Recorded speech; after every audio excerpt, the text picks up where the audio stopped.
রোজ রোজ chicken কষা বা chicken curry খেতে খেতে একঘেয়ে লাগছে, তাই তো স্বাদ বদলের জন্য হোটেল বা রেস্টুরেন্টে গিয়ে অনেক টাকা খরচ করার চেয়ে বাড়িতেই বানিয়ে ফেলুন চিকেনের মশলাদার একটা মোগলাই রেসিপি। সেটা হলো chicken chaap. Hi everyone, welcome back to kitchen of Seema. আজকে আমি করে দেখাবো কিভাবে খুব সহজেই কলকাতা স্টাইলে চিকেন চাপ তৈরি করা যায়।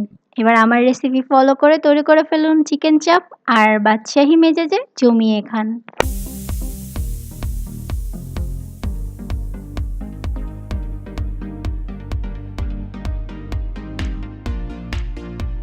চলুন তাহলে আমরা দেখে নিই কিভাবে খুব সহজেই কলকাতা স্টাইলে চিকেন চাপ তৈরি করতে যা যা লাগছে। প্রথমে আমাদের লাগছে চিকেন। এখানে আমি লেগ পিসগুলো নিয়েছি 5টা, আর সেগুলোকে কেটে ধুয়ে রেখেছি। তারপর এভাবে একটা ছুরি দিয়ে দাগ কেটে দিয়েছি, এতে করে মশলাটা এর মধ্যে খুব ভালোভাবে যায়। এছাড়া আমাদের আরও যা যা লাগছে, পেঁয়াজ বাটা নিয়েছি এখানে আমি, লাগছে ঘি,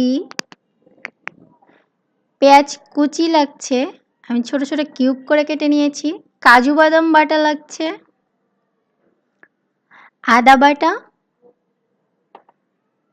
রসুন বাটা, এছাড়া লাগছে টক দই, এটাকে খুব ভালো করে ফেটিয়ে নিয়েছি,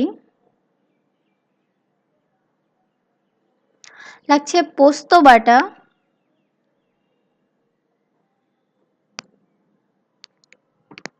লবণ, গোলাপ জল, কেওড়া জল, লাগছে জিরা গুঁড়ো, ধনিয়া গুঁড়ো, গরম মশলার গুঁড়ো, চিনি সামান্য লাগবে, হলুদের গুঁড়ো, লাল মরিচের গুঁড়ো, লাগছে মাওয়া। এখানে আমি সামান্য মাওয়াকে গ্রেট করে নিয়েছি, এটা না থাকলে আপনি গুঁড়ো দুধ দিতে পারেন। আর লাগছে বেসন। এখানে আমি বেসনটাকে শুকনো তাওয়ায় হালকা একটু ভেজে নিয়েছি।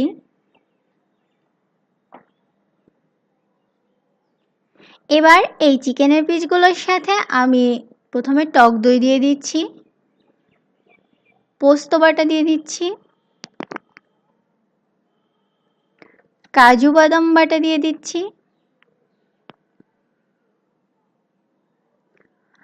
আদা বাটা, রসুন বাটা, লাল মরিচের গুঁড়ো, আপনি চাইলে এখানে সামান্য পাপরিকা পাউডার দিতে পারেন, জিরা গুঁড়ো, ধনিয়া গুঁড়ো,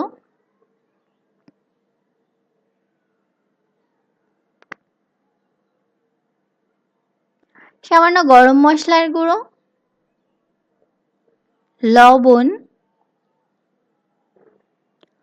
হলুদের গুঁড়ো, এই সবগুলো দিয়ে চিকেনটাকে খুব ভালো করে ম্যারিনেট করে কমপক্ষে 2 থেকে 3 ঘন্টা রেখে দিতে হবে। সম্ভব হলে সারা রাতও রেখে দিতে পারেন। দেখুন আমি এটা ম্যারিনেট করে ফ্রিজে রেখে দিয়েছি। এখানে ব্যবহৃত সব উপকরণগুলো আমি আমার ডেসক্রিপশন বক্সে পরিমাণ সহ দিয়ে দিব। এবার একটি কড়াইতে আমি তেল নিয়ে নিয়েছি, তার মধ্যে দিয়ে দিচ্ছি পেঁয়াজ কুচি। পেঁয়াজ কুচিটাকে হালকা একটু নেড়ে নিলাম।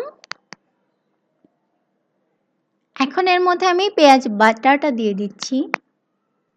এবার পেঁয়াজ কুচি আর পেঁয়াজ বাটাটা একটু ভেজে নিচ্ছি। এখন এর মধ্যে আমি এই ম্যারিনেট করে রাখা চিকেনের পিসগুলো দিয়ে দিচ্ছি।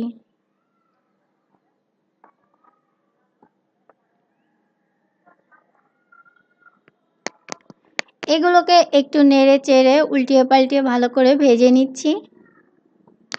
যখন এগুলো দুপাশই একটু ভাজা হয়ে যাবে, তখন এর মধ্যে বাকি যে ম্যারিনেট করা মশলাটা রয়েছে সেটাও দিয়ে দিলাম। আর দিয়ে দিচ্ছি ভেজে রাখা বেসন, শুকনো তাওয়ায় ভেজে নেওয়া।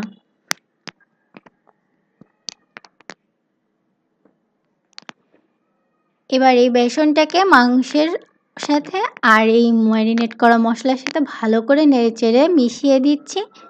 চুলার আঁচটা অবশ্যই মিডিয়াম হিটে থাকবে। আঁচ মিডিয়ামে রেখে 10 থেকে 12 মিনিট চিকেনটাকে একটু ভেজে নিচ্ছি নাড়াচাড়া করে। এখন এর মধ্যে আমি দিয়ে দিচ্ছি সামান্য একটু চিনি আর দিয়ে দিচ্ছি মাওয়া। মাওয়া না থাকলে আপনি এর মধ্যে গুঁড়া দুধ দিতে পারেন অথবা সামান্য ক্রিমও দিতে পারেন, তবে মাওয়া দিলে অনেক টেস্টি হয়। চিনিটা খুব সামান্যই দিন, দিয়ে চিকেনটাকে আমি ভাজা ভাজা করে নিচ্ছি।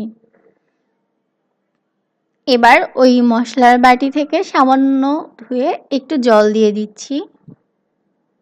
চিকেনটা ভাজতে ভাজতেই বেশিরভাগ সেদ্ধ হয়ে যায়। লো হিটে একটু সময় নিয়ে ভাজতে চেষ্টা করবেন 10-15 মিনিট। তারপর জল দিয়ে এটাকে হালকা করে আমি ঢেকে দিলাম।